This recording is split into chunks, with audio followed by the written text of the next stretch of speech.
If you'll please all come together and join me in saying, fuck you 2020. Welcome back to Game Over Movie Reviews. My name's Peter and this is the first ever ranking I've done on the channel, which by the way just went through its 6-month anniversary. This is a countdown of my top 10 best movies of 2020 with a few extras thrown in. This video is going to have a bit about what 2020 meant to me, then we'll have some films I haven't got round to yet, some honourable mentions, and then the top 10 itself. I'll put in chapters below if you want to skip past any of the waffle. The 2020 has obviously been a pretty shit year for most of us. Movie-wise, almost every major blockbuster was put back to 2021, and the couple that we did get at the cinema were unfairly tagged as the saviour of cinema, such as Tenet, Wonder Woman 1984, and they can never really ever live up to that hope and hype. This was the year where streaming totally upped its game and virtually all of the new films I saw from 2020, all 53 of them, yes I know you've seen a lot more than that, were from the comfort of my own living room. Personally, 2020 was the year where I started this channel. I was watching Chris Stuckman's videos that I'd been randomly recommended, and I just thought, I could probably do this. Not as well, obviously, but I thought I'd give it a try. I've made some really good friends along the way. I've learned how to film and write and edit these videos. And if you care to take a look at my first ever video on this channel, you'll hopefully see that I put that learning into good use. A massive thank you to all those who have liked, commented, subscribed and supported me in this first 6 months. I really, really appreciate it. And in the description below is a list of channels that I've really enjoyed this year. A lot of them have inspired me to become a little bit better at this. I urge you all to give them a visit and smash that subscribe button. I really hate saying that. There are many films from 2020 that I haven't quite got around to or haven't been released in the UK yet, causing me a great sense of FOMO. Films such as Run, Freaky, Pieces of a Woman, Wolfwalkers, Love and Monsters, Promising Young Woman, The Father, Minari, Palm Springs, Nomadland and Relic, and sure there's loads more. I'm sure we'll see some of these in my best of 2021 list. So to the rankings. So all of these films released in the UK either streaming, cinema, video on demand in 2020. There's one cheat in this list which I watch using a VPN, but it's my list and my rules. I've reviewed 9 of the following films on this list and I'll put the links to those videos in the description below. First, some honourable mentions, and these actually are in order, so this is kind of a top 2021. Enola Holmes. I watched and reviewed this with my daughter Bethan and we both enjoyed it. Her slightly more than me, admittedly. A great performance from Millie Bobby Brown in a fun film full of energy. Its fairly weak plot was the major negative for me. Spontaneous, a high school horror comedy which has edged up my rankings the more I've thought about it. Dark Waters, a hard-hitting true story with a great turn from the ever-reliable Mark Ruffalo. It's one you have to see to believe that this actually happened. Host, one of the very few reasons which made my Shudder subscription worth it. Made during lockdown, this was a very well done, short and taut horror in the paranormal activity mould. His House, a very effective horror drama on Netflix, one of those films which melds the horrors of the real world with the more fantastical side of horror.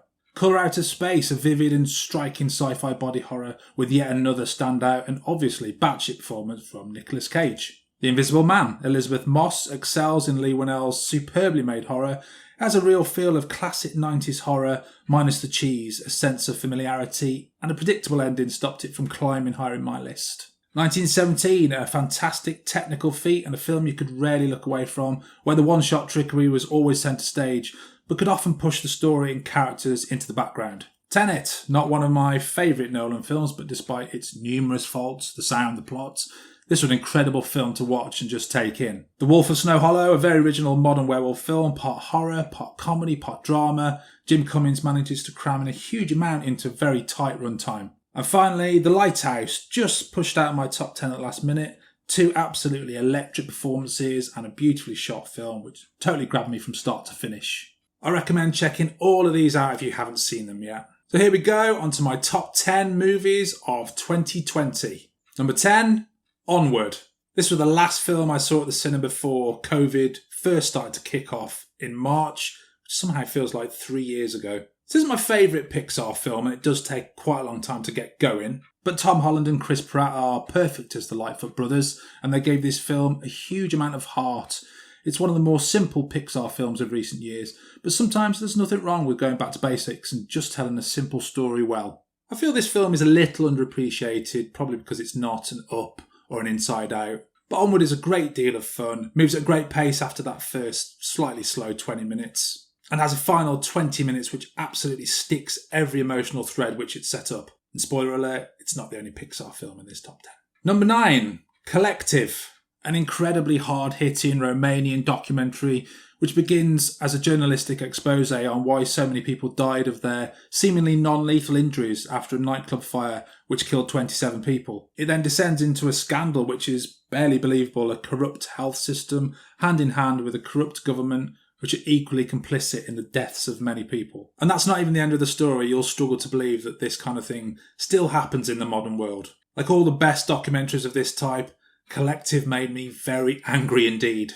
Number 8, The Trial of the Chicago 7. Another film which made me really angry, mostly directed at Frank Langella's character, Judge Julius Hoffman. You won't believe that this is a real person and that he had a real position of power. Aaron Sorkin's directorial follow-up to the impressive Molly's Game is full of his trademark snappy dialogue and memorable characters. Yes, these are real people in a true story, but everything is touched with Sorkin's skill for creating a full and whole story. I found the writing just a little bit too neat at times, and I feel it pulls its punches where it could have hit harder. But it's a fascinating story, really well told, and an excellent cast, with my highlights being Mark Rylance, Sacha Baron Cohen, and Frank Langella. Number 7, Mangrove. This is basically the UK's version of The Trial of the Chicago 7. Part of Steve McQueen's Small Axe anthology, we have another brilliant cast reenacting a shameful time in the UK's history, where a cafe considered as a focal meeting point in a local black community is continually terrorised by the police. After protesting their treatment, 9 men and women are charged with incitement to riot, and we follow the lengthy court case. Mangrove's story is extremely familiar to that of The Trial of the Chicago 7. This one's a little bit more edgy, a bit more realistic, and doesn't have the Hollywood shine of the Chicago 7. And I feel that it doesn't pull the punches that Sorkin's film does. And yeah, you'll have spotted a pattern here. This film also made me very angry. Number 6, Uncut Gems. Yes, amazingly, this film released in the UK on Netflix in January 2020, at least 7-8 years ago. Now, I'm a big fan of Adam Sandler's early comedy works, The Wedding Singer, Happy Gilmore, 50 First Dates. But up until now, I thought his best role was in Paul Thomas Anderson's Punch Drunk Love. Although that film essentially casts Sandler to type, a man baby with anger issues, it shows that he could do the serious side of cinema. And in Uncut Gems, he's even better. This is a Sandler personal best for sure. He holds this film together in a role which is utterly engrossing. The film itself is a draining experience, a never-relenting, perfectly paced, squashed ball of anxiety. You'll be on edge from the start to end as Sandler's Howard Ratner makes bad decision after bad decision. It's the kind of film that when it ends, you've realised you've balled your hands into fists and you've been grinding your teeth for the past 2 hours. Number 5, The Sound of Metal. This is the only film I cheated on. It's not actually out in the UK till the end of January, but I just got a VPN, saw it was on Amazon Prime US, and thought, why not? I'm glad I did though, because Sound of Metal is a fantastic film with a great central performance from Riz Ahmed. I was already a big fan of Ahmed after being really blown away by him in the TV series The Night Of, and here he was just stunning.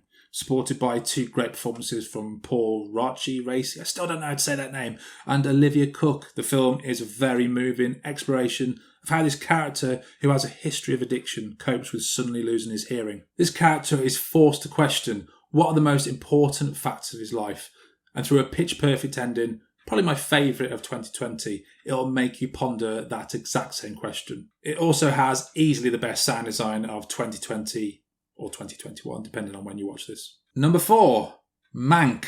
A polarising choice, and understandably not everybody's cup of tea. I'm not actually the biggest fan of Citizen Kane, and the standard criticisms thrown at that film, in that it's a technical marvel, but not particularly interesting story-wise, you could probably level at Mank as well. But holy shit, this is a great looking film.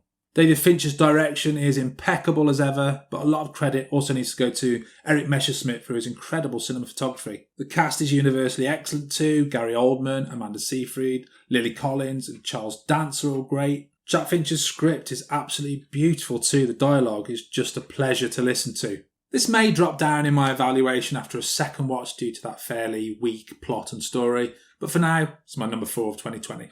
Before I get to my top 3 of 2020, I'd love to know what your top 10s are. Are there any films in my top 10 that you're surprised to see? And can you beat my 53 films watched in 2020? I bet you can. Let me know in the comments below. And if you're enjoying this video, it would put a little cherry on the shit-flavoured cupcake of 2020 if you could click on that subscribe button. And if you like this video, please like this video. Number 3, Portrait of a Lady on Fire. This is a beautiful film in every way it's possible for a film to be beautiful. It looks incredible, it's crisply shot. Even in 1080p it looks as if it's in 4K.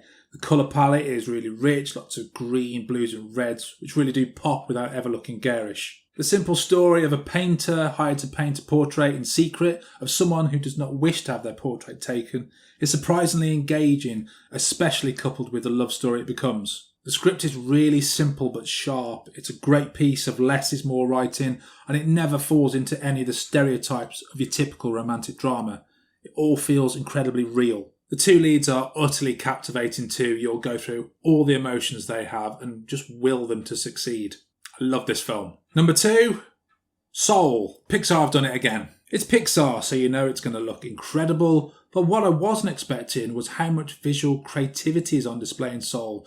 Some of the ideas shown here in The Great Beyond and The Great Before are truly stunning, but they're also like nothing we've ever seen from Pixar before, or at least certainly not all in one film. I truly believe that there's something in Soul for absolutely everybody who watches it. I personally love that its overall message wasn't always about this chasing your big dream, working hard and you'll get there. It's more about finding the little things that give you joy in life. I think we all spend a lot of time striving and reaching for something else in our lives, when sometimes you can just take joy in the little things. This is just one thing I took from the film, but it can mean so many things to so many different people. The voice cast of Jamie Foxx and Tina Fey are perfect, and the screenplay from Kent Powers, Pete Docter and Mike Jones hides a lot of exposition as interesting plot points, something which a lot of films really struggle to do. Trent Reznor and Atticus Ross's score is also my favourite of 2020. All round, it's top tier Pixar and my second favourite film of 2020. So to my favourite movie of 2020, by a mile,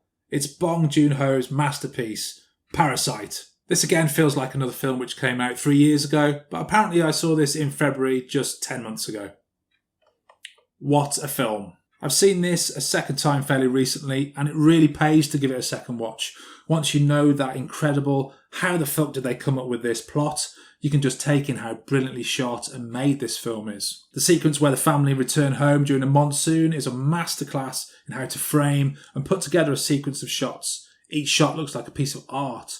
You can press pause at any point during the scene and just take it in like you're at an art gallery. Obviously, the plot in Parasite is absolutely killer. I love the way it's built up. Foundations are laid. Character arcs are built for every single character in the film. Then we get that incredible U-turn and it smashes everything apart and sets it all on fire, figuratively speaking.